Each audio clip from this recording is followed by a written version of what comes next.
국내 곳곳에서 만날 수 있는 믿음의 순례길을 안내해드립니다. 대신총회 신앙연구원 이종전 원장과 함께하겠습니다. 원장님 안녕하십니까? 안녕하세요. 네. 자, 올해 우리가 3.1운동 100주년을 기념하면서 그야말로 전국 곳곳에서 펼쳐진 독립운동의 역사를 많이 조명했는데 네. 그 중에 항상 교회가 빠지지 않았던 것 같습니다. 지난주에 철원도 그랬고요. 강원도에 이런 흔적들이 상당히 많이 남아있죠. 그렇죠. 그러니까 3.1 독립만세운동과 관련해서는 전국적으로 하다못해 울릉도, 제주도까지 사실은 그 유적이 없는 곳이 없고 그 중심에는 거의 기독교가 그 주도적인 역할을 했으니까요. 네. 없는 곳이 없죠. 네. 혹시 그 관련해서 남궁옥 선생의 어떤 유적지라든지 이런 것들이 좀 있을까요? 아무래도 우리가 이제 오늘 홍천을 돌아보려고 생각을 하는데 네. 이 홍천에는 이제 남궁옥 선생이 워낙 이제 유명하게 이제 계셨던 곳이기도 하고 그까지 그 독립 정신을 고취시키기 위해서 거기서 낙향하셔서 마지막에 사역하셨던 일들이 많이 남겨져 있고 또 네. 그분이 이제 생애 마지막 부분에서 세우셨던 학교들을 통해서 양성되었던 그 후학들이 네. 그분의 뜻을 기리기 위해서 하셨던 사업들도 쭉 있어서 그분의 그 유적들이 홍천에 주로 많이 남겨져 있죠. 네. 그분에 대한 좀 소개를 해주셔도 좋을 것 같습니다. 사실은 저희가 잘 알고 있는 삼천리반도 금수강산 이 찬송가의 작사가로도 잘 알려져 계신 분인데요. 그렇죠. 그분의 그 이력은 좀 독특해요. 그러니까 요즘으로 말하면 좀 굉장히 신세대 내지는 어떤 세상 돌아가는 걸 좀 빨리 익히셨다라고 볼 수가 있는데 좀 젊은 나이에 그러니까 요즘으로 말하면 통역관을 하셨어요. 네. 조선 정부에서 통역관을 정식으로 하셨고 그것이 그분이 관직의 출발점이에요. 관직을 처음 하신 것이 통역관으로 관직을 하셨고 그 통역관을 하시는 과정을 통해서 이제 그 어떤 그 조선 정부와 세상을 돌아가는 것을 제일 먼저 어떻게 보면 아신 분이죠. 조선 사람들은 외국어를 모르는 상태였고 그 상태에서 외국과의 관계 속에서 여러 가지 통역을 맡으시는 역할을 하셨었기 때문에 특별히 유럽의 여러 나라들과의 관계를 이제 만들어가는 과정 속에 전문 통역인으로서 그 남궁옥 선생이 역할을 하셨어요. 그렇기 때문에 이분은 어떤 세계 정세를 빨리 읽으셨다고 볼 수 있을까요? 네. 그러다 보니까 이분의 생각이 빨리 바뀌셨죠. 그러니까 조선이 이 상태로 가서는 이제 소망이 없다 이렇게 보셔서 그분이 관직에 있으면서도 독립협회에 이제 가입을 하신단 말이에요. 그러니까 독립협회에 가입하셔가지고 이분이 또 나름의 주도적인 역할을 하셔요. 그 안에서.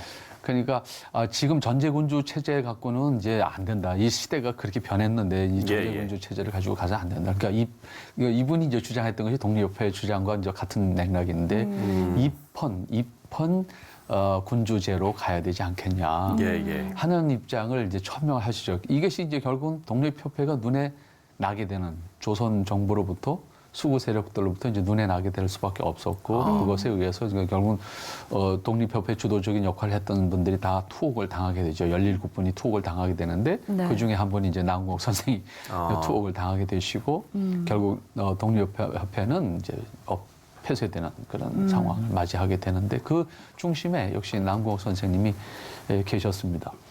그만큼 어떻게 보면 조선 정부에서 그러니까 독립협회를 통해서 이미 깨우친 그 새로운 지도자로서의 어떤 역할을 하셨고 후에는 또 여러 가지 관직도 또 나중에 또 맡으셔요. 저 칠곡의 부사도 가시고 양양의 군수도 가시고 그렇게 어떻게 나중에는 또 그런 역할도 감당하십니다만은 어쨌든 그 참 격변기에 이분의 역할은 참 많으셨다 이렇게 볼 수 있습니다. 독립협회의 내용을 좀 이야기를 해주셨는데 남궁옥 선생의 또 다른 좀 독립운동을 좀 더 구체적으로 좀 짚어본다면 어떤 활동들을 좀 하셨을까요? 역시 그분은 이제 독립협회 일을 하면서 이제 제일 먼저 하신 것이 그분이 가지고 있는 달란트가 이제 당시에 통역을 하셨을 만큼의 어떤 언어의 소질이 있었기 때문에 독립협회에서 이제 서재필 박사가 독립신문을 발행할 때 독립신문이 그 신문이 독립신문이라고 그러니까 이제 요즘처럼 이제 신문이 뭐 다양한 기사가 있는 것 같지만 사실은 대부분 다 계몽의 내용들이었고요. 뉴스도 물론 있긴 했지만 그 다음에 맨 뒷판에 가서는 영문판이 실렸어요. 그래서 이 남궁옥 선생은 바로 그 독립신문 편집을 맡아서 영문판 편집을 맡아서 그 계몽운동을 주도하셨죠. 네. 그리고 이분이 이제 황성신문을 이제 발행을 하시는 분이 됐잖아요. 나중에 황성신문을 발행하시면서 이분이 죄목이 이제 걸려드는 게 뭐냐면 당시에 러시아하고 일본하고 조선을 나눠 먹자 이런 사실 이렇게 모략이 있었어요. 그래서 조선을 지배하려고 하는 나라는 많았었죠. 사실은 청나라도 지배하려고 했었고 러시아도 지배하려고 했었고 사실 눈에 보이지 않지만 영국은 거의 그 뜻을 완전히 굳혀서 군대까지 사실 파견을 했었거든요. 그런데 세계 정세가 사실은 영국 쪽에는 여러 가지 불리했고 결국은 일본이 주도하면서 일본이 청나라와 전쟁에서 이기고 그다음에 러시아와 전쟁에서 이기면서 일본이 주도권을 가지게 되거든요. 근데 바로 그 러시아와 일본이 전쟁할 바로 전에 러시아가 일본에다가 이제 우리 같이 나눠 먹자 하는 그런 이제 그 신호를 보내게 되죠. 정치적으로.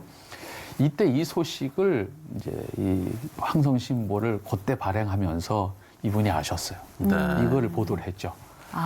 이것이 결국은 일본한테는 치명적인 이제 문제가 됐고 일본은 그것 때문에 결국 이 남궁옥 선생을 투옥시키죠. 그런 이제 사건들을 만들어냈던 중심에 이제 이 남궁옥 선생님이 계신데 남궁옥 선생님은 우리 기억에는 그냥 저 강원도 홍천에만 계셨던 분으로 기억하지만 사실은 그건 말년에 내려가셔서 사역하시는 곳이에요. 네, 그렇군요. 근데 시민운동을 주도했던 분이다 이렇게 또 기억할 수 있을 것 같은데요.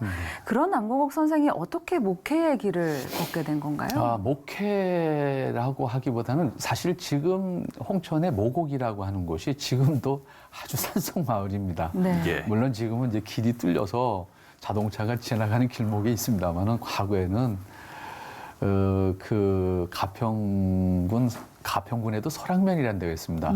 여기 굉장히 그 산골인데 그 설악면을 지나가야 이제 모곡이라는 데가 홍천군 모곡이라는 데 나오는데 홍천에서도 한 산골 지역이에요. 그러니까 과거에는 거기를 간다는 것 자체가 굉장히 어려운 곳이죠. 근데 그분이 고향이시기도 하고요. 그래서 말년에 내려가셔서 사실은 이분이 기독교로 완전히 개종하는 시점이 언제냐라고 하는 것에 대해서는 좀 논란의 여지가 있지만 사실은 그분이 거기 내려가셔서 정말 개종을 하시는 것 같아요. 그래서 그분이 내려가셔서 그곳에서 다시 당신이 하실 일이 뭘까를 찾았을 때 결국 그 산골 마을에 교회를 세우는 일을 학교를 세우는 일을 하시면서 근데 거기 당시 뭐 누가 거기 그 교역자가 갈 수가 있는 상황이 아니잖아요.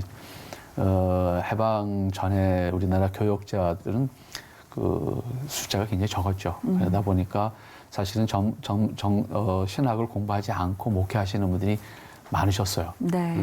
영수라고 하는 어떤 직급 임시직이죠. 그러니까 보면 임시직을 가지시고 목회하신 분들도 많이 계셨기 때문에 거기 내려가셔서 그분이 거기 내려가시기 전에 바로 배화학교 지금 고등학교 배화 대학이 있습니다만은 배화학교에서 영어를 가르치는 선생님으로 한 8년 지내셨어요. 그러니까 그 과정 속에서 또 나름 선교사님들하고 여러 관계 속에서 어깨너머로 배우셨다고 할 수도 있을 것이고 그렇게 이제 신앙의 입문을 자연스럽게 하셨지만은 완전하게 이제 개종을 하시는 시점은 그 내려가시는 것 같아요. 내려가시는 그 시점인 것 같아요.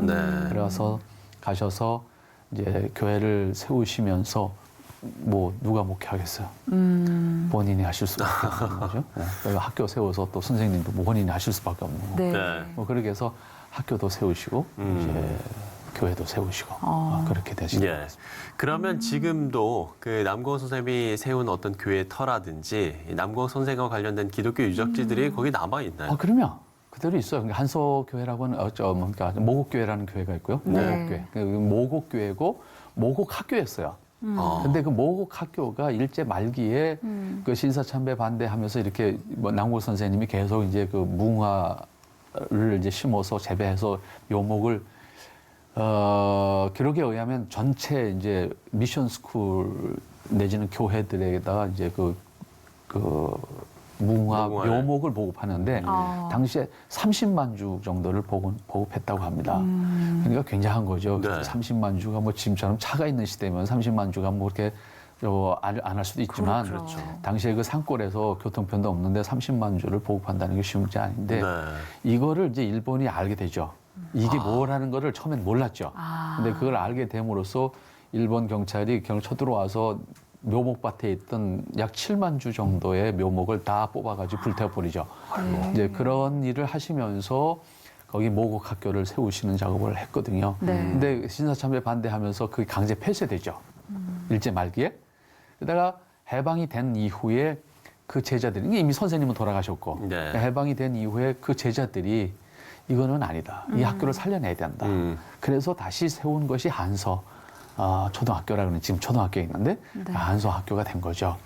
그래서 한서는 이제 남국 선생님의 호를 따서 과거 처음에는 모국 학교라고 했는데 그걸 네, 한서 예. 학교라고 이제 바꿔서 학교를 다시 복원을 해서 있고 그다음에 교회는 모국교회 그대로 있고 네. 그다음에 지금은 정부가 거기에 이제 그 남국 선생님의 기념관을 잘 만들었어요. 잘 만들어서 기념관 이게 바로 길가라 찾아가기도 쉽고요. 네. 가서 한서 선생님의 그 말년의 그 산속에서이지만 당신이 그 펼쳐야 되는 애국 또 시민운동 그다음에 그 생활 계몽운동 뭐 이런 것들을 이렇게 찾아볼 수 있는 곳이 바로 한서 선생님의 유적이 있는 모곡리라고 하는 사주 산골 마을입니다. 네, 네. 좋습니다. 한서 남국옥 선생에 대해서 소개를 해주시고 또 관련 유적지들도 앞서 말씀해 주셨는데요. 네. 좀 그 밖에도 홍천에서 저희가 좀 둘러볼 곳이 있다면 어디가 있을까요? 네, 한서 선생님의 그 유적은 이제 모곡리라고 하는 조금 외진 곳이에요. 서울서 홍천에서도 좀 외진 곳이에요. 여기서 가자 그러면 홍천 못 가서니까 좀 더 산속이지만 그곳이 있고 그다음에 홍천 읍내를 통과해서 조금 더 이제 인제 쪽으로 조금 한 10여리 더 가면 예.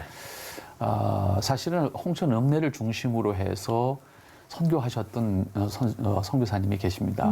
그분은 강원도를 정말 사랑하셨던 선교사님이신데 네.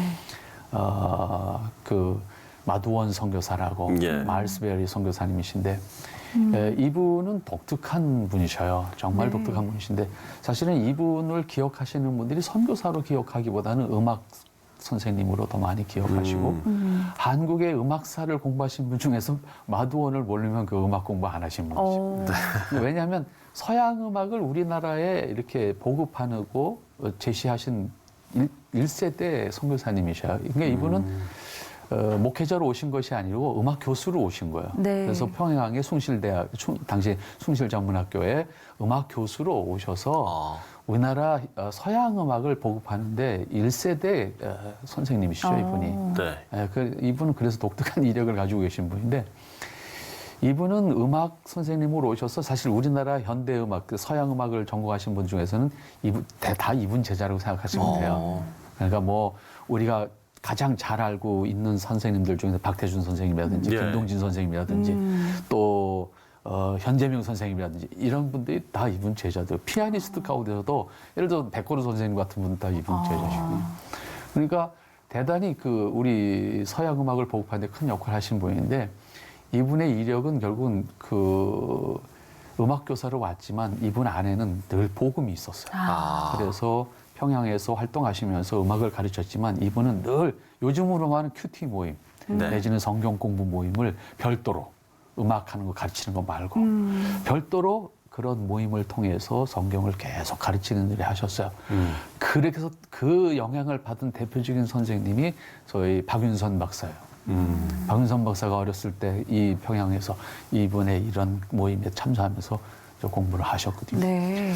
이제 이렇게 하시면서 이분은 사실 음악 선생님으로 활동을 하셨는데 결국 이분의 그 올곧은 그 신앙이 뭐 일제 말기에 다 선교사님들이 추방당하는데 이분도 마찬가지로 추방당하시죠.